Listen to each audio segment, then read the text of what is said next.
Welcome back to Rich Words Music, where today we're doing a comparison between three offset electric guitars that aren't Fenders. This is the G&L Doheny Tribute, this is the Vintage V65, and just out of shot we have the Harley Benton JA-60CC in seafoam green. Now if you're like me and kind of new to the world of offsets, this is going to be a really good place to start. Now if you don't have a Squier or a Fender like me, you might be looking at other options, and there are many other offset options out there. And today we have three different budgets and price points to look at, three different guitars that look similar because they're all offsets, but underneath that they're actually all very different. They all have different types of pickups, different specifications and features and bodywoods. So what we're going to do today is compare them in as much detail as possible. I'll start by giving you the specifications and features of all three guitars, then we'll play them in as many different musical styles and genres as I can possibly manage today, and at the end I'll give you some more detailed opinions on my thoughts on these three instruments. How do they sound? How do they feel? Which one plays best and which one is best value for money at the end of the day? But let's start with those features and specifications, and we'll kick things off with the G&L Doheny Tribute.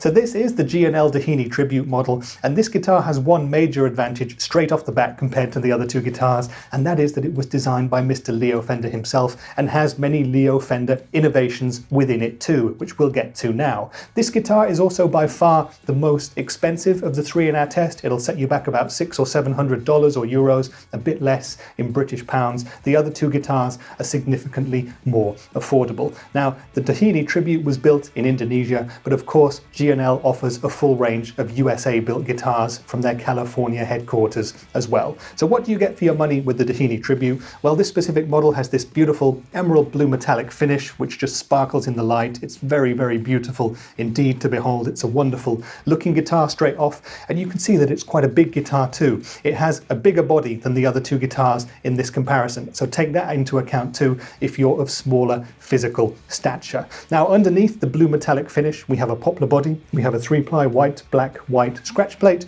Here we have two Leo Fender wide bobbin MFD single coil pickups. MFD stands for magnetic field design, so this is a Fender-designed innovation here too. They're single coils, but they're not P90s, they're not Jazzmaster pickups either, they are their own thing, so listen out for them in the playing part of this video. We have a 3-way selector switch to move between the pickups there. We have a G&L Leo Fender-designed dual fulcrum vibrato bridge as well.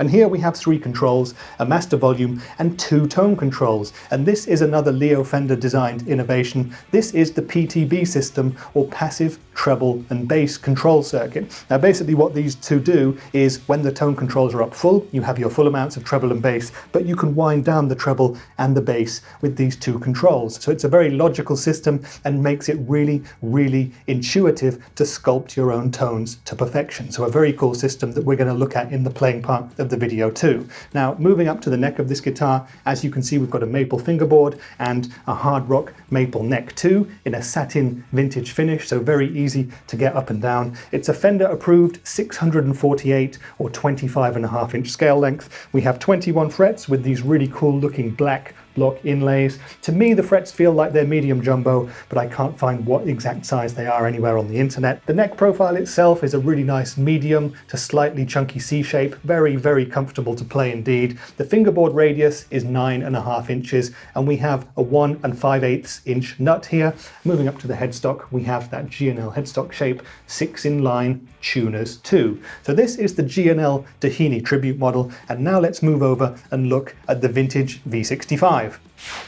The Vintage V65 is part of Vintage's reissued series of electric guitars, and it was also designed by an icon of the industry in the form of Mr. Trev Wilkinson. So there's plenty of Wilkinson DNA and hardware interspersed through this guitar. Now the V65 is the medium one in our price range today. This will set you back between $400 and $500 or euros depending on where you shop. So very much the top end of affordable prices before you get to the mid-range sort of a price point. So what do you get for your money with this guitar? Well, you get this beautiful tobacco sunburst finish on this specific guitar, which is covering an older body, and we have this off-white scratch plate. This is a really nice traditional looking instrument, by the way. I really think it's an elegant looking guitar. We've got two Wilkinson pickups here, and they're single coil P90 soap bar-esque pickups. Here we also have a Wilkinson bridge. It's a hardtail bridge with 6 saddles too, so this is a hardtail guitar. 3-way pickup selector switch to move between your pickup sounds, and we've got a master volume and a master tone control. And if I flick it round to the back there, again again, your standard offset tummy cutaway, and it's a bolt-on neck too. Now, moving up to the neck of the V65, and the 2022 or 2023 spec will give you a rosewood fingerboard with 22 medium jumbo frets. We have a one-piece maple neck, which is finished in a vintage poly tint, so it has a slightly thicker poly finish on it than the G&L and the Harley Benton, for example. We have, again, the Fender-inspired 648mm or 25.5-inch scale length and a 10-inch fingerboard radius. Now, we have a Graphtec new bone nut here, and the neck's profile is perhaps the chunkiest of the three, especially when you get up to the dusty end here, but it's what vintage call a soft C shape, and it's very comfortable indeed. Moving up to the headstock, you've got that vintage headstock with the vintage tint on the front, and on the back we've got 6-in-line Wilkinson Deluxe tuners. So this is the vintage V65, and now let's move on to the Harley Benton JA-60CC.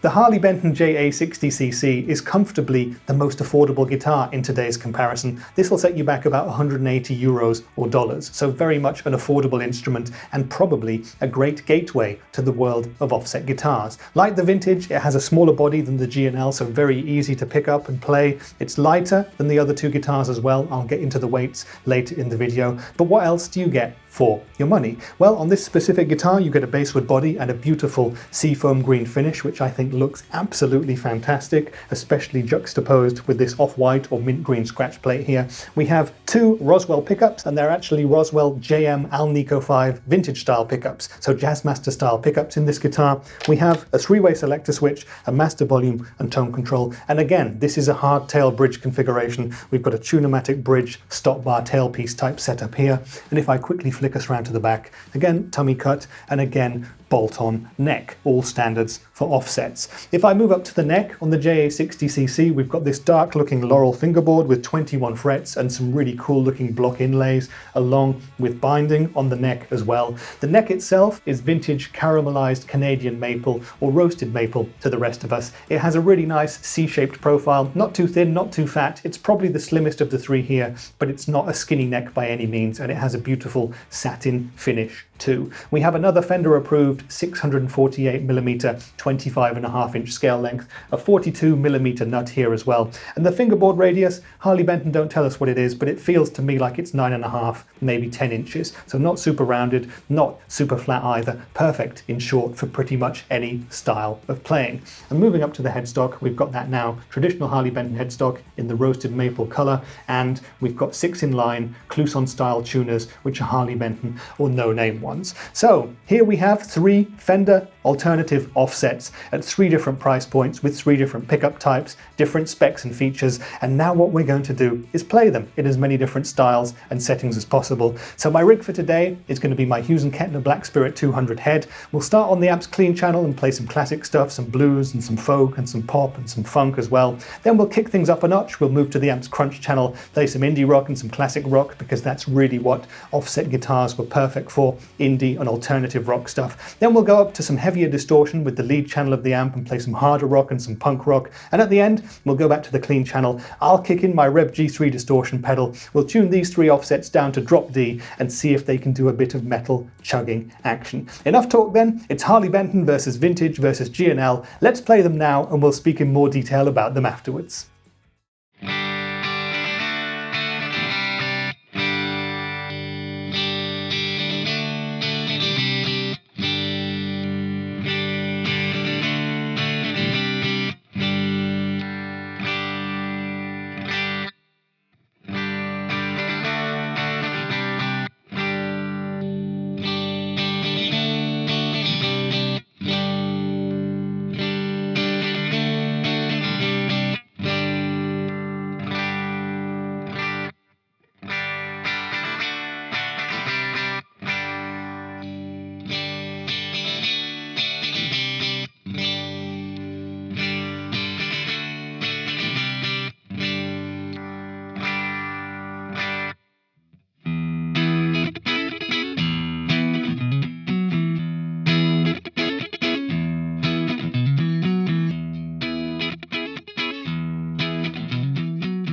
Okay then, so that was the G&L Doheny Tribute, the Vintage V65 and the Harley Benton JA-60CC in comparison, and I hope you enjoyed the playing and the tones, and I hope you've now realised, just like I have, that the world of offsets is a big one and there's an awful lot to explore, because these are similar guitars in terms of their overall stylings, but they're actually very different beasts indeed. So now let me tell you a bit more detail what I think about these instruments and my opinions on them, and also what I would think if we're considering those key factors when it comes to buying a new guitar. You know, you're looking at things like price, playability, sounds, and so on. I'm going to tell you my thoughts about all of that stuff now. So the first thing I guess that you'd look at when you're looking for a new guitar is going to be the price. Now we have three different budgets, three different price points here. The G&L is the most expensive at about 700 euros or dollars. Is it worth the extra money? In my opinion, yes. It's got extra features, it's got extra innovations, it's got these Fender-designed MFD pickups, it's got this really cool PTB passive treble and bass EQ control option, it's got other things in it which I just think make it worth the money, and it feels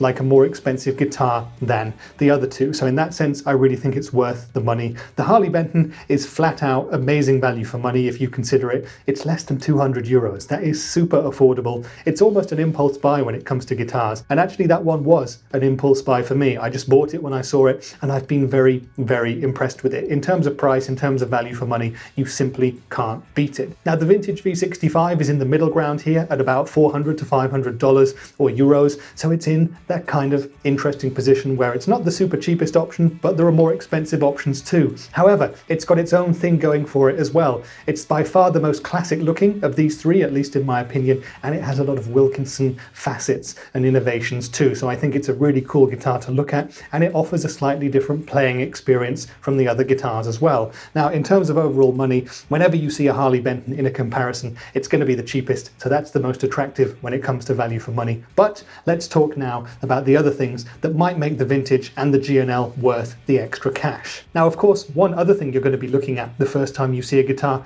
is the aesthetics. Is it pleasing for you? Is it an eye catcher? Do you like the way it looks? Now, this is, of course, a 100% personal decision, but for me personally, the G&L wins here. I'm a sucker for a very nice blue guitar, and this emerald blue metallic finish is absolutely beautiful. I love it. Generally, I'm someone who goes for dark fingerboards, rosewoods or ebonies, but the vintage maple tint just works perfectly here. This guitar is a fantastic thing to look at. It is an item of true beauty. However, that's not to say that the other two guitars aren't beautiful either. I love the seafoam green finish on the Harley Benton, and I love the tobacco sunburst on the Vintage too. They're both really nice looking guitars, but personally, I can't get past this emerald blue metallic finish on the G&L, so it wins in the looks department. I think the next thing you're going to look at after the price tag and the way the guitar actually looks is going to be how it feels when you pull it off the wall and you've got it sitting in your hand. Does it feel like it's good build quality? Does everything seem to be working? Are the cracks in the paint? Is the bad finishing? And that kind of thing. And I can emphatically say that all three of these guitars perform very well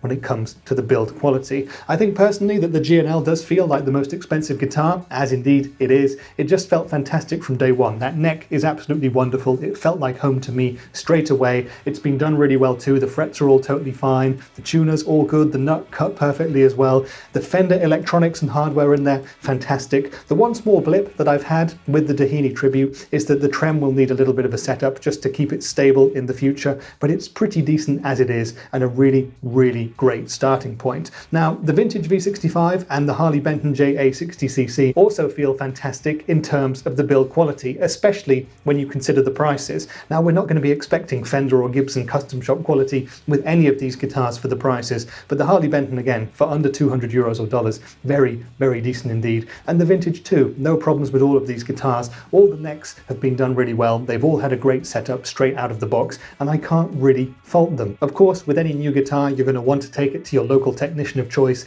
to make it even that few percent better playing, but all three of these guitars, very decent indeed. And that aids with the next thing, which would be the playability and the necks of the guitars. There's a few interesting points to talk about here. Of course, the necks all feel different on all three of the guitars. My personal favorite is this satin vintage maple tint on the G&L, but I love the roasted maple neck on the Harley Benton too, and I really like that the Vintage V65 has a really nice soft C shape, and it has a poly finish. Personally, I'd always choose a satin finish over a poly finish. Your mileage may vary, but it feels really good on the Vintage and it makes it feel like a more vintage instrument. It's a really, really nice guitar to play, despite having a poly finish on the back of the neck. The other thing to talk about with playability is the size of the bodies. Now, the G&L guitar is physically a larger instrument than the other two. If that's something that might put you off, if you want a slightly smaller offset-sized guitar, go for the Harley Benton or go for the Vintage over the G&L. But I think that that's something you're going to have to try out in person too, because the size of the body and also the playability and the feel of the necks is something which is deeply personal and may be different to you than it was for me. And the very last thing just to mention when it comes to the playability of these guitars is the weight. Now, the G&L is the largest guitar here and it is correspondingly the heaviest guitar too. This specific one weighs in at 3.77 kilograms. That's 8 pounds 5, so it's quite heavy. I would like it to be a ½ pound or even a pound lighter. The other two guitars are indeed lighter than the G&L. So the Vintage V65 weighs in at 3.3 kilograms, which is 7 pounds 5, and the Harley Benton is the lightest of the bunch. That one's 3.25 kilograms, which is 7 pounds 2. So they're all what I would call within the range of decent weights. The G&L is the heaviest, and I prefer the weights of the other two guitars in that sense. The other crucial thing that we have to talk about is, of course, the sounds of the three guitars. Which guitar sounded the best? And we've got 3 different pickup types to look at here as well. But leave me your comments down there telling me which of the 3 you thought sounded best and why.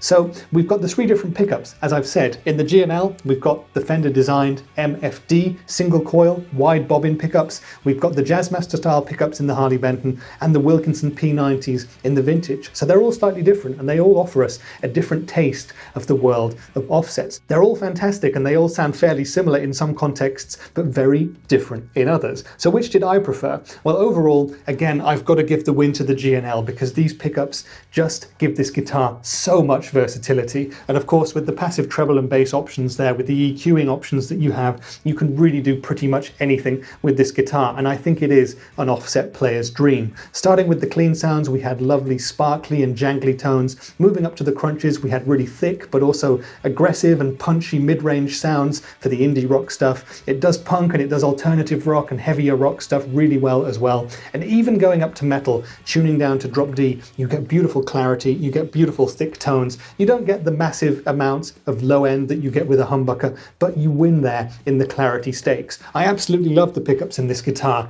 and I'd never really played a G&L too much before I got this one in to do demos with, and it's really opened my eyes to these pickups. I really, really like them. Now, the Wilkinson P90s in the Vintage V65 are fantastic too. They give the guitar perhaps the most vintage sound of the 3 instruments. It sounds really, really lovely. It's got that P90 honk, which is perfect for so many different styles. It loves to do punk, it loves to do indie rock, it loves to do nice clean sounds too. And on the clean channel of the amp, the 2 pickups together, absolute heaven for me. So I really, really like that. I had a bit of a surprise with the Harley Benton JA-60CC. Now we've got Jazzmaster style pickups in that, and they're actually the thickest sounding of the bunch to me. They sound the closest to a humbucker, they sound the most aggressive, they really growl. They're a really awesome pickup choice, and I was really bowled over by them when I first plugged that guitar in. So on the cleans with that guitar, you get lovely, nice, classic sort of sparkly tones, but when you go up into higher gain territory, you really get nice rocking sounds. And on some of the samples, you'll hear just how much thicker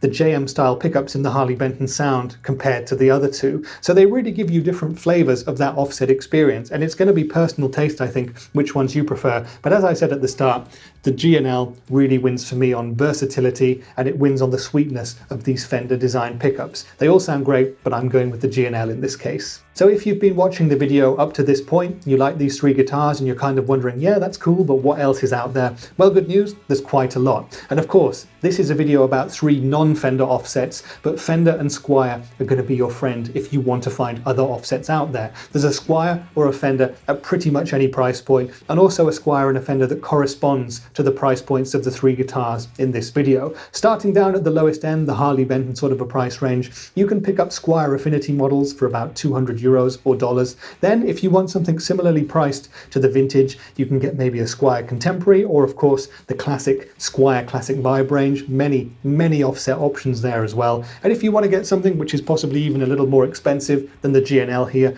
go up to full fat Fenders. The Fender Player Series is going to start at about $700 or $800 or euros, and those are some fantastic instruments to check out too. Now, if you're into your offsets and you also want to try something a little bit different, I would recommend giving some of the offset Dan Electrodes a try. They have amazing lipstick pickups in them and are really cool instruments to check out. They have a totally different vibe to anything else out there, and I always recommend testing those too. Now, something else that I'd mentioned in this video is if you'd like to try the Harley Benton or the Vintage V65 with vibratos, as you have in the G&L, there are options available. So check out the Thomann Harley Benton websites and the Vintage Guitars websites to find the other offset models that they do with vibrato bridges as well. So at the end of the day then, my conclusions on these three guitars would be as follows. They're all fantastic alternatives to Fender offset guitars. If for some reason you don't want to buy a Squier or a Fender, if you want to stand out from the offset crowd, then the G&L, the Vintage and the Harley Benton are all great choices, and they all have their own advantages.